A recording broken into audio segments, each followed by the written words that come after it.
Driver driver मेरा bag गाड़ी में रखो, मुझे लेट हो रहा है। कहाँ गए सब के सब? नक्श भी दिखाई नहीं दे रहा है। काम के वक्त पता नहीं सब कहाँ मर जाते हैं। बड़बड़ाते हुए अनिका ने जल्दी से अपने बालों को एक और बार संवारा और पीछे मुड़कर देखा तो वहाँ नक्श ड्राइवर की जगह खड़ा था। नक्श ने कहा, अनिका वो कल मैं गया था रमनीत भाई ज्वेलर्स के पास। उन्होंने कहा सेटअप तैयार नहीं है, शायद 12 दिन और लग जाएंगे। तब तक ड्राइवर आ जाता है, कहता है मैम मैं थोड़ा लेट हो गया। कोई भी काम तुम लोगों से वक्त पर क्यों नहीं होता? पूरा दिन बस टाइम पास करते रहते हो। बहाने चाहिए, बस सबके सब एक जैसे हैं, कामचोर। यह कहते हुए अनिका ने नक्श की ओर देखा और नक्श ने तुरंत ही अपना चेहरा नीचे कर लिया। तभी ड्राइवर ने सर झुकाकर कहा, सॉरी मैडम, आगे से नहीं होगा। Sorry my foot. यह कहने के बाद जैसे ही अनिका अपना बैग उठाने लगी तभी नक्श अनिका की मदद करने के इरादे से बोला, लाओ अनिका, मैं बैग ले लेता हूँ। लेकिन इससे पहले नक्श बैग उठा पाता, अनिका ने बैग ड्राइवर की तरफ बढ़ा दिया। नक्श को पूरी तरह से इग्नोर कर दिया। वह कमरे से निकल रही। कुछ देर शांत खड़े रहने के बाद जैसे ही नक्श पीछे मुड़ा, उसकी नज़र एक फ़ाइल पर पड़ी। जाहिर सी बात है अनिका वो फ़ाइल भूल रही थी। जैसे ही नक्श को यह ख्याल आया वैसे ही वह जल्दी से फ़ाइल को उठाकर और अनिका के पीछे भागा। अनिका किसी से फ़ोन पर बात करते हुए हॉल से बाहर जा रही थी। तभी हड़बड़ाते हुए नक्श अनिका की तरफ तेज़ी से बढ़ा तो वहीं पास में अनिका की कज़िन बहन बैठी थी। नक्श पर उसका नज़र पड़ते ही हल्की सी स्माइल के साथ नक्श के रास्ते उसने अपनी टांग लगा दी। नक्श ने अपना बैलेंस खो दिया और सीधा जाकर अनिका की माँ चित्रा से टकरा गया, जो हाथ में लिंटी लिए सोफे की तरफ बढ़ ही रही थी। नक्श के टक्कर से लिंटी चित्रा के कपड़ों पर फैल रही थी। यह देखते ही नक्श के होश उड़ गए और चित्रा की आँखें फटी की फटी रह गई। ओ माय गॉड, तुमने यह क्या कर दिया? दूसरी तरफ नक्श चित्रा के गुस्से से पूरी तरह वाकिफ था। उसे पता नहीं था कि अब उसके सामने क्या मुसीबत है। तुरंत ही नक्श ने माफ़ी मांगते हुए कहा, सो सॉरी, वो एक्चुअली अनिका अपनी फ़ाइल भूल गई थी और मैं उसे यह देने के लिए जा ही रहा था, अचानक आप बीच में आ गई, सो सॉरी। अच्छा, तो मैं बीच में आ गई? मैं देख के नहीं चल सकती? मेरी सारी साड़ी ख़राब कर दी। भाग्या को एक और मौका मिल गया। बड़ी माँ, आप ठीक तो है ना? अरे कोई डॉक्टर को बुलाओ मेरी प्यारी बच्ची, तुझे मेरी कितनी फ़िक्र रहती है। मैं ठीक हूँ, डॉक्टर की ज़रूरत नहीं है। इस निठल्ले आदमी ने मेरी पूरी साड़ी ख़राब कर दी। बड़ी माँ की इतनी महंगी साड़ी ख़राब कर दी। बड़ी माँ, ये तो एक्सक्लूसिव कलेक्शन है ना? एक तरफ भाग्या बात का बतंगड़ बना रही थी तो दूसरी तरफ नक्श ने देखा कि अनिका वापस अंदर आ रही है। नक्श चित्रा को इग्नोर करते हुए अनिका की ओर बढ़ा। अनिका वो फाइल भूल गई थी। तुम अनिका नक्श को देखे बिना ही घर से बाहर निकल गई। बस अनिका की एक प्यार भरी झलक के लिए तरस रहा था नक्श। ये है जावेरी परिवार का घर। सूरत की बड़ी बिजनेस फैमिलीज़ में से एक है। इस बड़े से शानदार घर में जावेरी ख़ानदान का बड़ा परिवार रहता है और हर जॉइंट फैमिली की तरह इनके बीच भी प्यार बस दिखावे का ही है। अक्सर यहाँ हर सुबह की शुरुआत ऐसे ही शोर शराबे से होती है और गलती चाहे हो या ना हो, इल्ज़ाम हमेशा इस परिवार के दामाद यानी कि नक्श के सर पर ही आता है। पर नक्श ने कभी इस बात को दिल पर नहीं लिया। हर सुबह किसी और की गलती को अपने सिर पर लेकर मुस्कुराते हुए अपने काम में लग जाता है। बेवकूफ़, एक काम भी ठीक से नहीं होता है तुमसे। अब क्या चलना भी हमें सिखाना पड़ेगा? अब खड़े खड़े मुंह क्या देख रहे हो? निकलो यहाँ से, दफ़ा हो जाओ। मेरे काका ने क्या सोच के अनिका का हाथ बस इस आदमी के हाथ में दे दिया था। अरे हमारे तो भाग्य ही फूट गए। जब से घर जमाए बन के आया है हमारे छाती पे मूंग ही तो दल रहा है। तभी ड्राइंग रूम में लगे एक टीवी पर एक ब्रेकिंग न्यूज़ फ्लैश होता है। गुजरात की सबसे बड़ी कंपनी का भविष्य खतरे में है। क्या भानुशाली ग्रुप ऑफ इंडस्ट्रीज इतने बड़े नुकसान को भर पाएगा?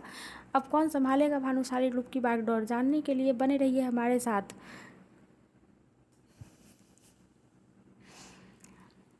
अनिका की माँ बोली, हे माँ, ये भानुशाली ग्रुप तो सूरत का ही नहीं बल्कि गुजरात का सबसे बड़ा बिजनेस एम्पायर है। अरे इनके साथ ऐसे कैसे हो गया? हम लोग तो इनके साथ प्रोजेक्ट स्टार्ट करने का सोच रहे थे। भाग्या, बड़ी माँ, आप परेशान क्यों हो रहे हो सकता है कि ये हमारे लिए अच्छा साइन हो। मुझे लगता है कि हमें इनको इनके साथ डील कर लेनी चाहिए। यही सब सोचते हुए नट्स अपने कमरे में आईने के सामने खड़ा खुद को देख रहा था। नट्स के चेहरे पर हल्की सी मुस्कुराहट थी जो उसकी आंखों की चमक को और बढ़ा रही थी। तभी नट्स की नज़र अनिका के पिता रसिक जबीर की तस्वीर पर पड़ी। नट्स ने फ़ोटो को देखते हुए कहा, गुरुजी देख रहे हो ना आप, आपके एक वादे ने मेरा क्या हाल कर दिया है।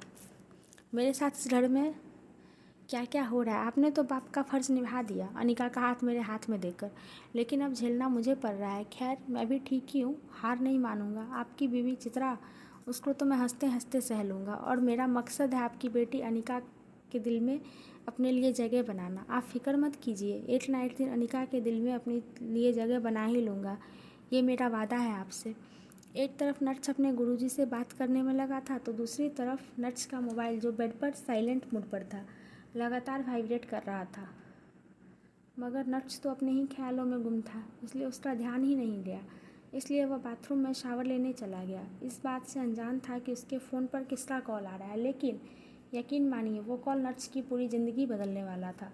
बस नट्स को फ़ोन उठाने की देर थी। नहाने के बाद जब नट्स बाथरूम से बाहर आया तो उसका फ़ोन दोबारा वाइब्रेट होने लगा। नट्स बेटा प्लीज़ फ़ोन उठा लो, मैं जानता हूँ तुम मुझसे बहुत नाराज़ हो, अपनी गलती का एहसास है मुझे, प्लीज़ एक बार फ़ोन उठा लो। वाह, 2.5 साल के बाद अपनी गलती का एहसास हो रहा है इन लोगों को। वाकई बहुत अजीब दिन है आज। कल अभी नट्स उन मैसेजेस के बारे में सोच ही रहा था कि इतने में उसी नंबर से फिर एक बार कॉल आया। कुछ देर तक फ़ोन के दोनों एंड पर सन्नाटा बना रहा। Hello mister Bhanushali. अपना नाम सुनकर वो बूढ़ा आदमी थोड़ा सकपकाया, फिर लेकिन यशवर्धन ने फिर से प्यार से शुरुआत की। हेलो बेटे, कैसे हो? आज तुम्हारी बहुत याद आ रही है। अच्छा, मेरी याद आने में आपको पूरे 2.5 साल लग गए? इतनी याद आती है आपको मेरी? नट्स का टोन सुनकर वो आदमी पूरी तरह से चौंक गया, लेकिन होश संभालते हुए वो आदमी फिर से बोला, नहीं नहीं मेरे बच्चे, इन 2.5 सालों में मैंने ना जाने तुम्हें कितनी बार याद किया है। तुम्हारे तस्वीर के सामने रोज़ रो रो कर अपने आप को कोसता रहा हूँ बेटा। मुझे इतनी बड़ी गलती हुई तो है, मेरे सामने अन्याय हो रहा था और मैं कुछ नहीं कर पाया। नट्स को यशवर्धन की बातें सुनकर रत्ती भर भरोसा नहीं हुआ। नट्स ने कहा, पता चला मुझे जो कुछ भी खबरें मार्केट में चल रही है आपकी कंपनी को लेकर, ये सुनते ही यशवर्धन एकाएक खामोश हो गया, जैसे मानो उसने उसकी चाल पकड़ ली हो। बेटा, मैंने काम की बात करने के लिए तुम्हें कॉल नहीं किया है, मैं तेरी आवाज़ सुनने के लिए तरस गया हूँ। मैं जानता हूँ कितनी भी बड़ी से बड़ी गलती हो तुम अपने दिल पर नहीं लेते हो, तुम अपने मन में कोई बैर नहीं पालते थे, मैं अच्छी तरह से जानता हूँ। नट्स क्या है ना यशवर्धन जी, कुछ लोग बड़े दिल वालों को बेवकूफ़ समझने की गलती कर देते हैं, लेकिन आप ठहरे यशवर्धन, आप यह गलती कैसे करोगे? सही कह रहा हूँ ना मैं? यह सुनकर यशवर्धन समझ गया कि उसका काम इतनी आसानी से नहीं होने वाला। आप लोगों ने जो कुछ भी किया है उसके लिए मैं माफ़ करके ज़िंदगी में आगे बढ़ चुका हूँ, लेकिन हाँ, मैं उन सब बातों को भूला नहीं हूँ और ना कभी भुला सकता हूँ, इसलिए मुझे आप लोगों से कोई रिश्ता नहीं रखना है। इतना कठोर तो नहीं था मेरा नट्स, यशवर्धन जी ने कहा। नट्स ने कहा, मैं अपनी नई ज़िंदगी में खुश हूँ। क्यों आप मुझे उस ज़िंदगी में ले जाना चाह रहे हो जहाँ मुझे सिर्फ दर्द ही मिला है? क्या तेरा दिल नहीं करता मुझसे मिलने को? सिर्फ एक बार मिल लो, सिर्फ एक बार, फिर ना जाने ज़िंदगी के इतने साल पूरे कर लिए हैं, पता नहीं रहूँगा कि नहीं।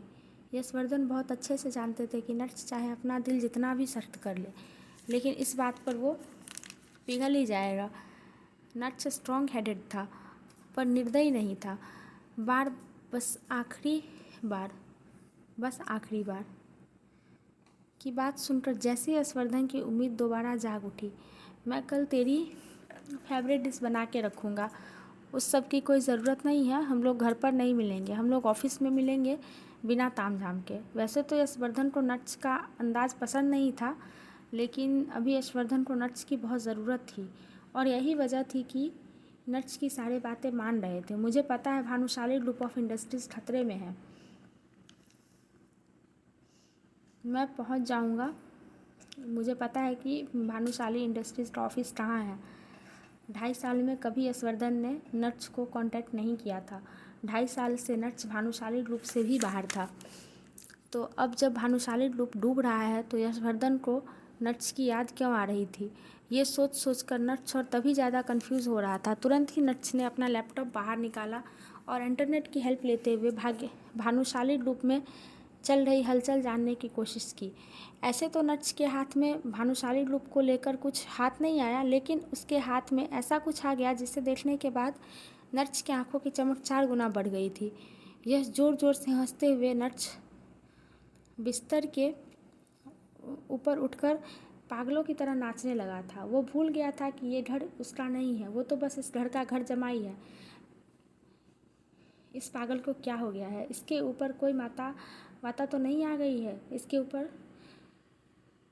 कोई माता वाता तो नहीं आ गई है? नर्स के हंसने की आवाज़ सुनकर चित्रा का दिल बाहर आ गया था। आखिर नर्स ने ऐसा क्या देख लिया था? आखिर नर्स इतना क्यों फड़फड़ा रहा था? यशवर्धन को उसकी ज़रूरत क्यों थी? 2.5 साल के बाद नर्स की ज़रूरत क्यों पड़ी? क्या नर्स भानुशाली ग्रुप को डूबने से बचा सकता है? अगर हाँ तो क्या नर्स बचाएगा? जानने के लिए हमारे चैनल को सब्सक्राइब करें और बेल आइकन को दबाकर नोटिफिकेशन को ऑन करें ताकि हमारी वीडियो सबसे पहले आप तक पहुँचे। Thank you.